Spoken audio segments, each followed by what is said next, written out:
Assalamu alaykum. Ana til o'smirlar kanalımıza xush keldingiz.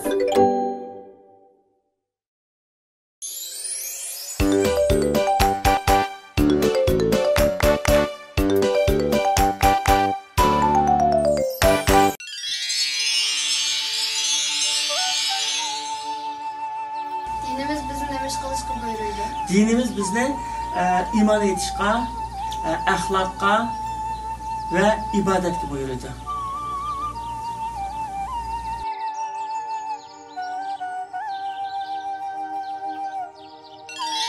Assalomu alaykum ana televiziyasidagi omaq ko'rurmanlar. Men O'quv Uyg'ur maktabining o'quvchisi Latifa. Ana televiziyasi Islom bag'chisi programmasi orqali butun dunyodagi Uyg'ur o'smirlarga salom yo'llayman.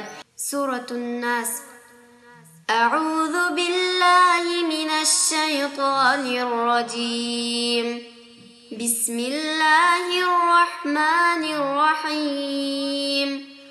Qul a'udhu bi rabbin nas, malikin nas, ilahin nas, min sharril waswasil khannas, alladhi yuwaswisu fi sudurin nas, minal jinnati wan nas. Sadaqallahul azim.